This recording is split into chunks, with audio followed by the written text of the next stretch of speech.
Hello, my friend. Hello, how are you? I've never seen you here before. Oh no, I'm here some Fridays, not every Friday, but some Fridays we're here. But there's always someone here on a Friday afternoon. I'm like curious about religions and What we believe in things. What you believe. Yeah. You hear things. Unfortunately you do. You hear a lot of things, and the best thing is to find out for yourself, isn't it? Yeah. And to see what we believe from the Bible, really. Yeah. Rather than what people say, because as I say, we tell stories, make things up. But if you see, really, what will we do? We take all our beliefs from the Bible, and we can show anyone where we get, what it says in the Bible and why we believe it. Yes. But I was brought up Christian, you see, with a Baptist. Well, I went to a Baptist church and all that. Yeah. But they always warned, about the Mormons and Jehovah's Witnesses because they have their own Bible. They've rewritten it and all that. Yeah. But I mean, have you, or because you have a New World Translation? We've got a New World Translation.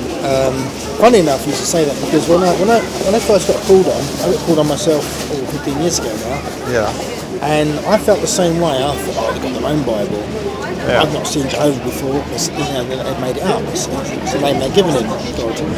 So I thought, the man that called on me, he told me to look at Psalms 83:18. And I thought, I'll tell you what, look in my Bible. We've had a Bible in our household. It's an old King James version. Yeah. 50 years. I thought, if it's in that one, I'll believe it. Yeah. So I looked and I was amazed. There it was. Jehovah in bold italics, highlighting his name, and I thought, wow, they've not made it up, that's his name. I remember that's in there. Yeah? Yeah. I mean, the older King James version. I mean, it's mentioned in the life of Brian as well, isn't it? I get stoned for it, yeah. What was I going to say? Because originally, I know, because in America there, I had friends who were Jehovah's Witnesses, and they had some books that they studied as well as the Bible, which is sort of official Watchtower books, which they don't, which apparently you don't study so much. There's study guides or something like that. We do have those. It's whatever you get. I mean, basically, it's a worldwide organisation, so every publication is available worldwide in different languages. I think it's some 200, probably 400 languages now. So all the publications, all the different books we have are available in different languages. The one we do have is the Bible Teach book, which purely shows what the Bible teaches, and that's its purpose. And so the book itself actually it goes through systematically and answers different questions people might have. Yeah. And it shows where you can find the answer in the Bible to those questions. Okay, so like other, like the Christians, the Baptists, the Methodists, and all that, they read the Bible sort of incorrectly, would you say? Sometimes what can happen is sometimes they take little bits, and like for example, the born again Christians will look at that scripture about being born again, and they'll base their whole belief on that. But yet, if you look at other scriptures, you can clearly see it's not. You get the full context of what the meaning is. You have to look at the whole Bible. You have to see it, the harmony of the Bible, and you have to see it like a jigsaw puzzle. Yeah. So you can't just take a piece of it and look at it. You have to see the whole picture. Yeah, they do what they call cherry pick, don't they? I'm not criticising. I'm just saying that is sometimes what can happen. They certainly do, especially the sort of more not Pentecostal, the charismatic ones, the happy clappy ones. They do just like they look at 3 or 4 passages and they base their belief on that, and they don't know the rest of the Bible. I mean, I've read pretty much the whole Bible. I skipped all the genealogies and all the boring stuff. There's a lot of things there, which is so and so begat so and so and all that. That's all the when was it in Numbers? Or up all the figures and numbers in that book. I mean, it's technical, isn't it? It's all there, but you don't have to actually try and understand exactly every little detail of it. But the main crux of it is that we can see that Jehovah's a God of order, and he's put all those figures there for a reason. For example, you've got the tabernacle. You can actually make one now because basically the plan is there written there. Showing how it was made. Yeah. And it's recorded for us to see, just to see how marvellous it was, really. Yeah. And to get a picture of it. So all the details there, the materials in there. It's quite amazing to read that. But just thinking back to my friends in school, I mean, there were some things that I hope you can explain because they seemed a bit strange to me. Oh, really? And obviously, I've probably got the wrong end of the stick here, but I know that JWs you don't bother with Christmas, birthdays, Mother's Day, anything like that. Isn't that kind of, you're missing out on some fun there? Why wouldn't you celebrate it? I can see what you're saying there, because all these things are in themselves good things, aren't they? You're giving presents, you're giving family, and that's very good. But it's what's hidden behind it. What is the true meaning of it? For example, if you take Easter, there's nothing wrong with eating chocolate. It's great eating chocolate. Good food and get together with the family. It's great to do that. But when you look at the origins of Easter, where it all comes from, where does the egg come from? Or fertility. It all comes from when it goes back. You look at these pagan gods, false gods, are taken from, and these things have come down to our day, and people celebrate it and don't realise what the true significance is. I think back when Constantine tried to get all the pagans into the new religion, Christianity, they just sort of absorbed the old one into the new. That's why we have Easter eggs at Easter. Exactly, yes. That's why we have a Christmas tree at Christmas, which a tree has nothing to do with Christ, does it? So it's all sort of like a mixture, isn't it? When you look at these things, really, you can see that it's lost its true meaning. But then also there's a lot of these added, as I say, pagan rituals and things that are added in. Even from when you blow out the candles at the birthday. That's supposed to be good luck to do that, but that all comes from the Bible says the God of good luck. Who in fact isn't the true God. But when the Bible identifies the ruler of this world, who is he? Because when you see, I'm sure you'd agree that the world's upside down, isn't it? It's so bad. The things that people are doing to each other. There's always been bad stuff in the world. There's always been bad. Yes. There's good stuff as well. And I think we are getting better in a lot of ways, in terms of equality, between the sexes, and between the races. They're certainly working at that. And they're not, well, in this country anyway, they're not killing gay people anymore, I'm not saying they always did that, but I mean they're more loving and caring. I think humanity is definitely evolving. But yet when you look at what's happening with recently with all these terrorists and extremists, what they've been doing to each other and people, how terrible that is, really. Wouldn't you say that's down to religion itself, though? Certainly it is. Yeah, because it does impose doctrines sort of without real evidence. That is my problem. And I would have to say the same applies to Jehovah's Witnesses as well, because you take everything from the Watchtower, to just a group of old men who apparently have a direct line to God. I would personally be very skeptical of that, rather than it's understandable. Have my whole life revolve around what they say. How do we know that it's the truth? How do we know? How do you know that it's true? Good question. Well, for myself, what I've done is I had a Bible study, which is one of these Watchtower, which is like to study the Bible. I've been told. Only by means of a Bible study can we identify who the true God is, that he does exist, and what his purpose is for the earth. Sure. And the questions that we have: why is the earth, in such turmoil? Really, when you think about, the problems that we have. And governments can't solve them, can they? You can't solve illnesses, you can't solve aging, which say to grow old and die. Why is that? Why do we grow old and die? Questions that, why should we grow? Different questions that we have, which the Bible can answer, but it's also a book of prophecy as well, relating to our day. So really, I see it as a book of evidence. Our Creator exists, who he is, identifies him, his personality, how much he cares for us, and how we can benefit by getting to know him now, and we can benefit in the future when we find out what his purpose is for the earth. How do you personally, if I may ask, how do you get to know God? When, to me, as growing up, it was like having an invisible friend, Yes, eventually after, I got a bit older, I thought, this is just me talking to myself. So, and yet I have a lot of Christian friends who say, I have a relationship with you. You didn't feel like you were communicating. Yeah, so, I mean, do you hear God, or how does it work? The Bible talks about that he communicates to us through the pages of the Bible. Yeah, sorry, sensitive eyesight. It's I know, massive, isn't it? sorry. Yes, it talks about him communicating with us through the Bible, because in 2 Timothy 3:16 it talks about all scripture is inspired of God and beneficial for teaching, for improving, setting things straight. A man of God may be fully competent, completely equipped for every good work. Yeah. And that's what we learn about. We learn the correct way to pray, and then when you do that, you then feel that and really know that He's listening and responding to your prayers. Oh, I learned how to pray. It's just knowing that someone's listening. I see. Right. Yes. Did you feel that He was listening?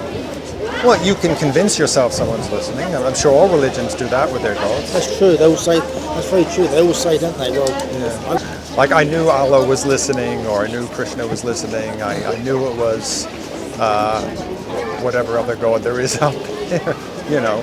But how do you know? No, I know I'm talking to you now. Yes. I can see you. I can hear you. Yeah. And with God, it's just you're talking back and saying, yeah, I feel God wants me to be a missionary in Guam or something. And I do know a family who did that in my town. I'm like, well, how did you know that?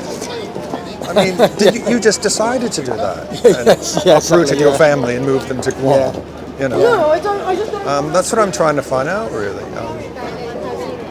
Well, I like talking to different groups, you know, because... Yeah. Have you studied the Bible before? Have you had a Bible study? Yeah, I want to study. Yes, I went to not Bibles. It was like Sunday school, and then in summer there was called Vacation Bible School. But it was in the church, you know, that I went to. Yeah, and we did. Yeah, and I've got the Bible Gateway app and everything, And how do you feel about it? Did you feel that it was helping you to get any closer? Well, I mean, the more I looked at it, the more I thought this book, especially the Old Testament, looks just like something invented by political types with an agenda. You know, let's galvanize this tribe, the Jewish tribe, and let's destroy this town over here, and destroy this town, and take this land over here, and leave no one, kill the children. I'm thinking, well, hang on a minute. This isn't the God that I brought up. I was brought up to believe, and this is supposed to be a loving God. You know, with Jesus, with the paintings holding the little children and the lambs and everything. And Jesus is supposed to be one and the same with this God in the Old Testament. Reflecting His qualities. Yeah. So I don't understand. Right. That's why the Bible does tell us, does reveal God's purpose for the earth, and when you consider that purpose, I mean, right back in Genesis 3:15, where Adam and Eve were in the Garden of Eden, they were going to make the garden into a paradise. The whole idea was the earth was going to be made into a paradise for humans to inhabit and to enjoy life, to live peacefully. And that makes sense, doesn't it, in a way, really? Because we all like going to nice places. Yeah. When we go on holiday, where do we go? We might go to mountains, by the river. Most people will go somewhere nice with nice surroundings. Most of my friends are still by a pool, by some hotel. Well, maybe that. But quite pathetic, really. that's what they like. I mean, but it's hot. They like the sunshine, maybe. Yes, they like going beautiful places, not like England. Yeah.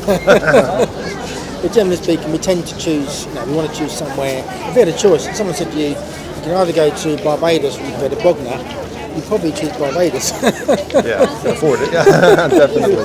If it was offered to you, we all like going to nice places. So that concept of paradise is there in us, really, isn't it? We've never really had that on the earth up to now. Yeah. We've never had a true paradise. It's always been wars and problems. Yeah. So when we see that God reveals His purpose, then we can see what happened, first of all, what happened to interfere with that purpose, and what He's done to bring it back into line. It's taken a long time because we've got certain things in place. So there's a lot to really understand and to learn about, God's purpose for us and for the earth. And when we do so, in the Bible, we can start putting the pieces together. Okay. We can see the overall picture and see that that makes sense. It makes perfect sense. That's why we've got problems at the moment. That's why things are so bad. Yeah. But the good news of the kingdom, in Matthew 24:14, it said the good news of the kingdom will be preached in all the inhabited earth for a witness to all the nations. Then the end will come. Are there witnesses in all the nations now? Yeah, that's what it is. Yeah. It was, the missionaries do go to Borneo, places that are remote. They fly out. Yeah. They visit all the villages, special. Even the Philippines, there's 1,000 islands there. Yeah, I'm sure they go there. They in time ways, they fly in an aircraft and go out and visit these places to make sure everyone knows about that kingdom of God and what it will do. In South America, there's tribes that have never seen anything outside of their own, Certainly a challenge. tribal district. Yeah, it's certainly a challenge to do that. It is, yeah. As far as I'm aware, we've got videos and you can see some of the places they visit, and they're making sure that everyone gets witness to about the kingdom. That's what the Watchtower is for. The Watchtower announcing Jehovah's kingdom. Yeah. It's all about that kingdom and what it will do and how we can benefit from that kingdom. That's what all the Watchtowers are about. Okay. And be awake. But you're welcome to have the magazine, or if you'd like a book to have a read through. The Bible Teach book, you're most welcome to have I think that. I've got one of those actually. It's one of those little ones, isn't it? That's right, I think I've got one of those. We've got a new cover now. Yeah. It's a different cover. I'm sorry. I'm very interested in like the do's and don'ts and everything because, like I said, I had a friend in school. Yes. And he always seemed a little bit miserable. Okay. Jehovah's Witness. Okay. When we had. It was a youngster. It was a teenager. Yeah. Well, he was sort of this is between 8 and 10, that sort of age, and he sat at the back. We saluted the flag. He didn't do that. Okay, that's not a big problem. But we had a big birthday party for somebody. He couldn't, get involved. He had to sit in the back. And was he happy? Was you happy to do that? He didn't look very happy. Christmas, we had a Christmas party. Halloween, we had a Halloween party. No, he had to sit at the back, or he didn't come in at all. And then when we all left, eventually we all went to high school together, and he was there. And then high school was coming to an end, and we thought, oh gosh, the gang is dispersing to the four winds, But we all said, well, we're all going to the same college. And he said, well, I'm not allowed to go to college. Oh, really? I said, why? He said, well, we're not allowed to go to college. Is that true?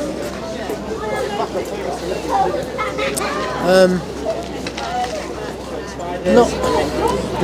What it is probably, if it's like for example, university, what the parents try and encourage the children to do, teenagers to do, is to do what they can. I suppose with their relationship with God, I suppose, their spirituality, they try and encourage them to build on that. Yes. And that's everlasting, and that we can benefit from that. Because what can happen is not so much just college, but universities very often. Youngsters in their teenagers, they're doing immoral things quite a lot, and that influence can rub off on the youngsters. And before they know it, they're taking the wrong path, and then they're regretting it afterwards. Well, not everyone. I mean, not everyone. I went to college. I'd pretty much become an agnostic at that point, but there was drinking parties, there was people into drugs, but not everyone. And I personally said, no, sorry. And my thing was going to the cinema. And You still said is. no to it. So I said no to it. Yeah, but I got a great view on the world, and the world isn't a bad place. It's got bad things in it. We can learn a lot. We can learn a lot from it. And you learn to do a really good job, perhaps in the medical world, or become a historian, or any number of things. Yeah. So I don't know why it would be looked down.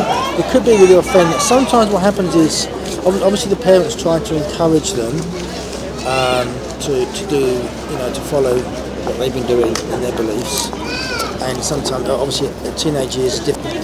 So sometimes they've got to make their own choice. So maybe they're not too keen on following it through, because it's not easy.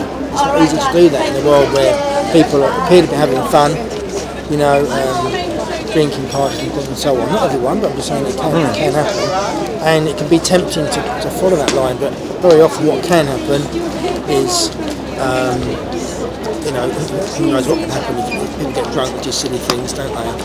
Sometimes. I know I did, but I used to many years ago. And I'm so glad I stopped drinking when I was 24 when I stopped. Or immorality, for example, flexible marriage, cause problems to get diseases. make someone pregnant and then you've got a family when you're only young. Yeah. So those kind of things, parents are trying to guide their Yeah. teenagers in the right direction because they can see potential dangers ahead that could. I understand. You know. But as they're getting to that age, shouldn't it be their choice? They choose. That's right. They choose. So it might be that maybe it was just, at that time wanted to go out and be with his friends. Maybe maybe he didn't want to follow that, but in time they make their own choice. So it's not frowned upon at all in JW circle. It's not frowned upon. Frowned upon. Going to college, it's not. Well, no. There's nothing wrong going to college or university. No, I mean many do, and they learn different trades in photography. It's individual choices. Yeah. But when he said he's not allowed to, it might have been maybe his parents had certain ideas for him. It's an individual thing. It's not. It's nothing that we say. Oh no, you can't go to college because we can learn. You can learn many things, can't we? And learn the trade. But to say a JW young man or young woman wanted to go in college, and the parents had said, okay, you can learn a trade, but he said, no, I want to study comparative religions, learn about what other people believe, like what I'm interested in. That's what I study. Oh, right, okay. So, how would that be looked at? I think that all I can say is once you discover, or once you find, Jehovah, and you know he's a true God. Yeah. Why would you look? Why would you want to look elsewhere? That's from my perspective. If you've got, like £20 notes, and someone says there's 10 £20 notes there, and you can trust them. Yeah. And they say to you, only one of them is real. The rest are fake. They're not real. Yeah. Only one of them is a true £20 note. Now you'd be looking. Once you've found that one £20 note, there's no point looking at the others because they're false. Yeah. In a similar way. Sure. In a similar way. I see. Yeah. But once we find, because when you think of all the different religions, Yeah. can they all be true? Can they all? People say, well, all religions lead to God, but yet they do different things differently, don't they? Yeah. So surely, if we're going to worship Him in a way that pleases Him, it's going to be on His terms, isn't it? Yeah. Oh, but I still think the kid should have his own choice because it's his life. They do. No one is forced. The parents are trying to encourage them, probably. They're trying to encourage them because they've experienced themselves the joy that can be had from worshipping Jehovah in the right way. The happiness they can get from it. Did you become a JW? You were something else first, a Christian or a non-believer, or were you born into it? I wasn't born into it. I'd always. I'd gone to church. I always thought there had to be a reason why we were here on the earth. There must be a purpose in life. Why was it so unfair that that the governments controlled the world and we didn't have a say in it? Yeah. And there's no peace and security, wars. We grow old, we die. All these questions going through my mind. Yeah. That's really what I want. I wanted answers to questions. Yeah. Not so much belong to a religion for the sake of religion. I wanted answers to questions. That's what I wanted, and that's what I was searching for. So I went to church. Couldn't get those answers. I did not get those answers. From like an Anglican or a Church of England, you went. Yeah, as a cub when I was a youngster. Yeah, I went to Cubs. Oh right, I used to go every month, and even then I was thinking about life, even at a young age, But then when I went there, I didn't feel like there was anything there. Yeah. I didn't feel my spiritual need was fulfilled, my questions were answered, so that's what I was looking for, really. Yeah. And then when someone called on me and said, John, would you like to study the Bible? They showed me that scripture in the Psalms, like God's name. They knocked at your door. Yeah, like witnesses do. Knocked to my door. And when I saw that scripture for myself, I thought, well, maybe that really is God's name. And they asked me, would I like a Bible study? And I thought, well, nothing to lose. If it's not right, if I don't think it's right, or it's not going to answer my questions, I'll just go somewhere else. Yes. And so I went from there and studied, and I could feel there was a sense of truth to everything I was being taught. It made sense. Yeah. That's it. Once you get your questions answered, it works for you. In a satisfying way, That's it. Where else do you don't look anywhere else? You know, you found it. You know. So it obviously makes you personally, it obviously makes you happy. Yeah, absolutely. You wouldn't be out here doing this otherwise, you know. I don't think. No, absolutely not. No. You wouldn't say that I couldn't do it on my own. you're not coerced to do this, are you? No. Oh no. It's purely our choice. It's offered. We can do the trolley work. We would like to do it, and we volunteer. Okay. So if I can come, I can do it once a month. I can do it every day if I want to. It's all up to me. So there are people in the Kingdom Hall who don't do this at all, and everyone's okay with that? Yeah, not everyone does it. It's entirely up to them. It's whatever avenue. There's different avenues of witnessing we can do, and it's up to us. As long as obviously Jesus commanded that we should preach the good news of the kingdom. That's right. As he did. So as long as we do that in some way, we're pleasing Jehovah and we're fulfilling his purpose. Okay. You know? Yeah. Okay. Absolutely. Well, I will take one of those if that's all right. And welcome. What's your name? Mark. Nice to meet you, Mark. I'm Paul. Paul. Thank you so much for talking to me and putting up with my question. No, not at all. I enjoyed it. Thank you very much. Okay. It's good to be